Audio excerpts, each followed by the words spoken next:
Bonjour Son Excellence, Monseigneur Joachim Koura-Leyo Tarunga, évêque du diocèse de Moundou. Bonjour. Ok. Tout au long de votre pastorale au sein du diocèse, quelles sont vos motivations pour la création de l'UCA Campus Moundou?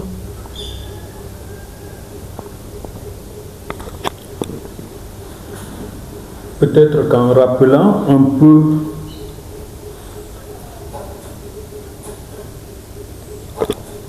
l'histoire qui nous a conduit jusqu'à la création de l'UCA Moundou, ça pourrait peut-être aider à mieux comprendre.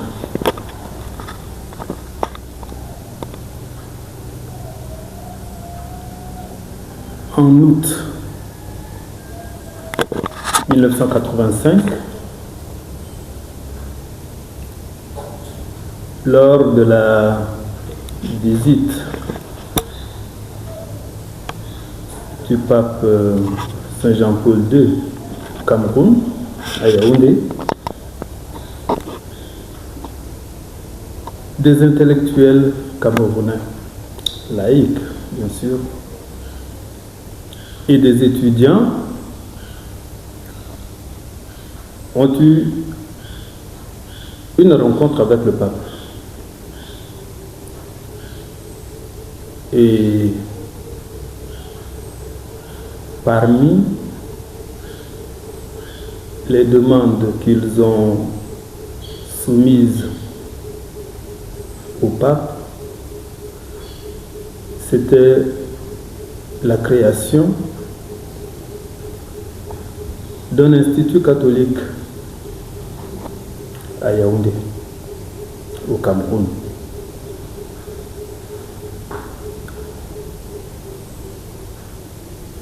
Lorsque le pape a repris la parole, il a dit tout simplement, votre institut, vous l'avez déjà.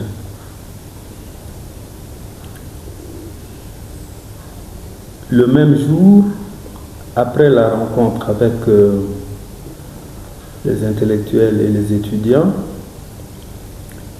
le pape a rencontré les évêques du Cameroun qui ont exprimé le besoin des fidèles. Cette fois, le pape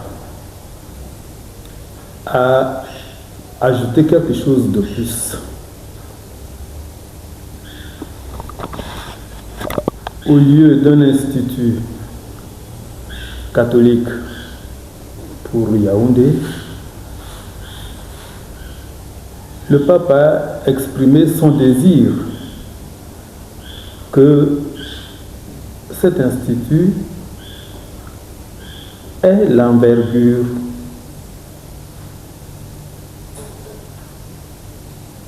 qui recouvre toute l'Afrique centrale, c'est-à-dire les 6 pays de la CERAC, Association des conférences épiscopales d'Afrique centrale, c'est-à-dire au niveau civil, c'est ce que nous appelons la CEMAC.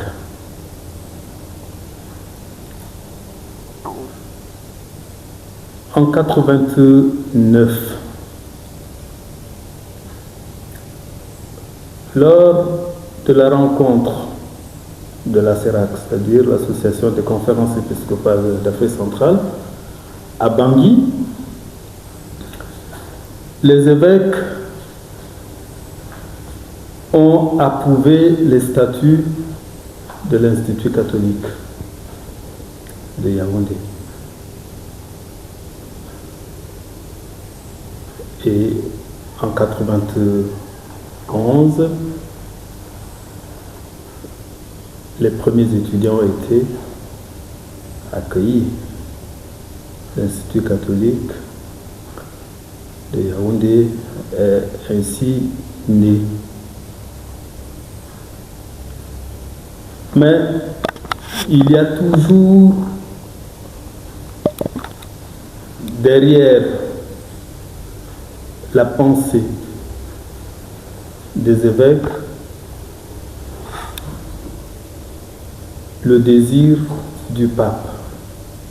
C'est-à-dire que l'Institut catholique de Yaoundé est appelé à couvrir toute l'Afrique centrale.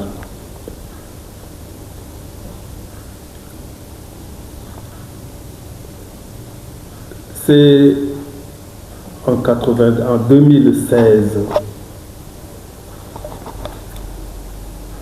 qu'on a, au niveau du Conseil supérieur de l'UCAC, le Conseil supérieur est constitué des évêques représentants de 6 pays et qui forment l'instance politique de l'UCAC. Il revient à ces évêques de décider de l'extension de l'UCAC. Donc, à partir de 2016, à chaque rencontre, c'était aussi l'année où moi j'ai été envoyé par les évêques du Tchad comme le délégué du Tchad au sein du Conseil supérieur. Donc nous avons parlé de cela. En 2018, là, on a été beaucoup plus ferme en disant qu'il ne suffisait pas seulement d'en parler, mais qu'il faut agir. C'est ainsi que l'ISAC, Institut supérieur d'agronomie d'Afrique centrale de Bangui, a vu le jour. Au Tchad, en 2019, lors de la conférence épiscopale, nous avons à l'unanimité retenu le diocèse de Moundou et la ville de Moundou en particulier comme le lieu d'accueil de l'extension de l'UCAC au Tchad. En 2021,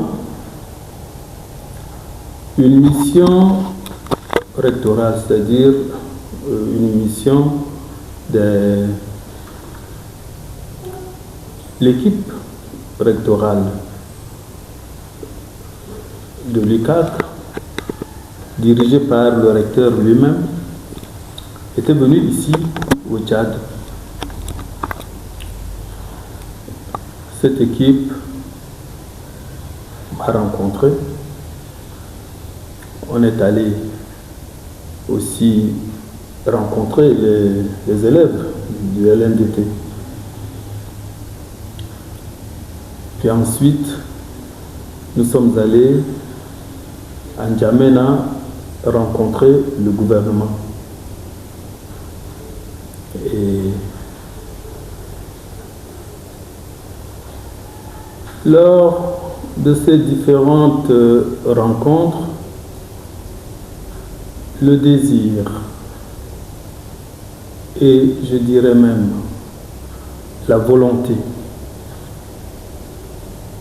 de voir l'UCAC s'implanter au Tchad était exprimé par tout le monde, c'est-à-dire du sommet de l'État jusqu'au niveau des étudiants. C'est ainsi que dès novembre 2022, l'UCAC a ouvert ses portes ici à Moundou. Il me paraît important de rappeler cela pour souligner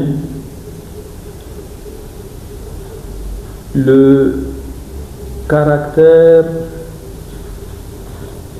je dirais, ecclésial. C'est-à-dire que c'est toute l'Église qui a voulu que cette institution de formation soit implantée ici à Moundou, au Tchad.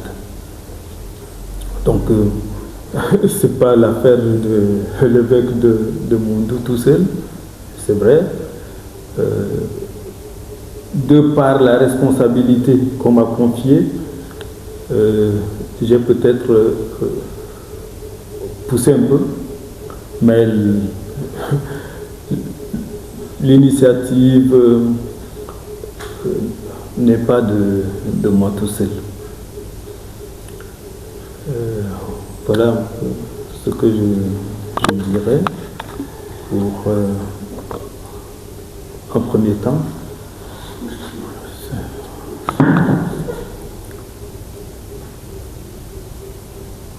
Les attentes qu'on peut avoir de manière légitime d'une institution universitaire, je pense que ça ne s'invente pas. Ce qu'on attend, c'est que les missions de l'université soient accomplies. Je m'explique. Généralement, on convient de dire que l'université a 3 missions: l'enseignement, la recherche et le développement. Donc l'enseignement, c'est tous les cours qu'on donne de 1000 manières, que ce soit des cours magistraux ou bien au niveau des ateliers, des séminaires, etc., etc., les cours en ligne, en présentiel et tout, qui constitue le lieu qui permet à l'étudiant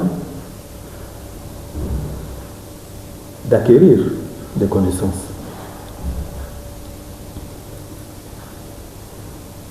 Mais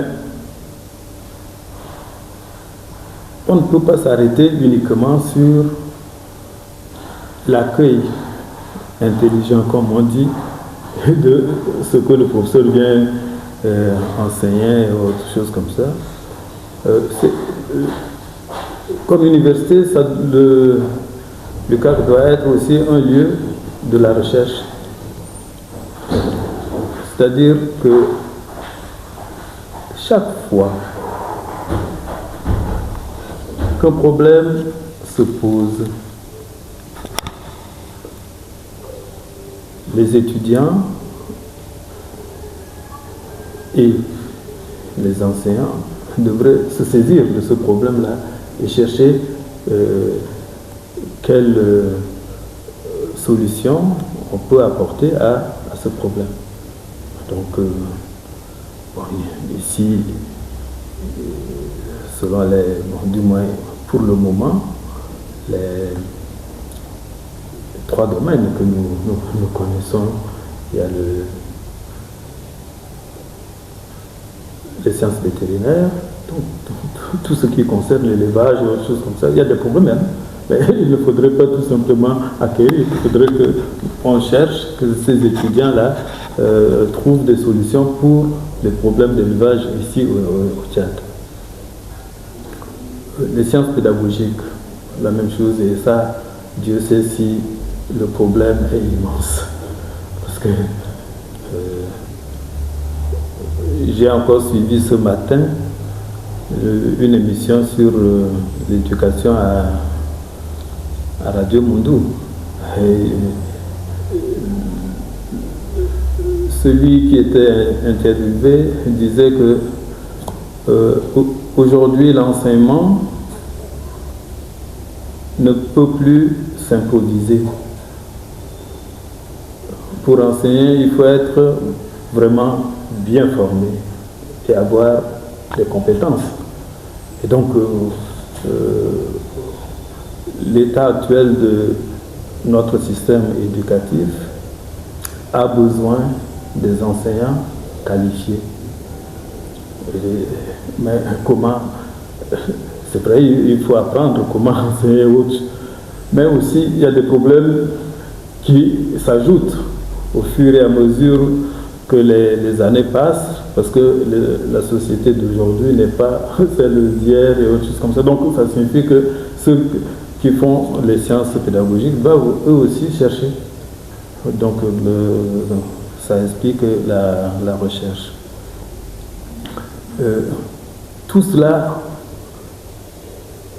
pourquoi?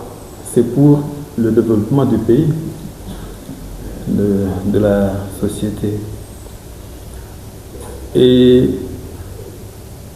moi, j'ai été très touché par un homme.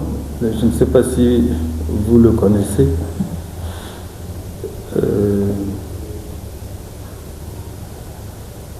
Tidjani Thiam. C'est un Ivoirien qui est actuellement le secrétaire général du PDCI, le parti d'Houphouët-Boigny et de Konab Bédié. Les deux sont morts, mais actuellement c'est lui qui est le secrétaire général. C'est un grand banquier qui a travaillé à l'international, un peu partout, et qui disait un jour de l'admiration, qui parlait de l'admiration qu'il a d'Israël. Il dit, ce peuple qui est très très résilient, on peut le prendre et aller le déposer n'importe où, il est capable de transformer le milieu et le rendre vivable. C'est ça le but de la recherche et surtout, je dirais de manière globale, le but de l'université. Et mon rêve à moi, c'est que l'UCAC soit aussi de cette tradition-là, c'est-à-dire former des gens qui on peut mettre dans n'importe quelle situation et qui sont capables de refaire la vie. Un peu comme si c'est des gens qui ont la force de la résurrection et qui insufflent sur les ossements de la société. Voilà un peu ce que j'attends de l'UCAC. Parce qu'on parle beaucoup, on dit, bon, maintenant l'université, ça forme des chômeurs, Moi, je me dis, même si on a fait les lettres, l'histoire, la philosophie, n'importe quelle matière, eh bien que ce qu'on a appris à l'université serve de transformer son milieu. Si on arrive à le faire, c'est tant mieux. Et le projet d'incubateur et autres qu'on prône maintenant, je l'ai vu à Yaoundé, ici je ne suis pas encore allé voir qu'est-ce qui est en train de se faire. Mais d'abord, que l'université soit comme le lieu qui forme des gens capables de donner vie là où ils vivent, là où ils habitent. Parce que ce n'est pas la même chose. Voilà un peu ce que je pourrais dire pour ce qui concerne mon attente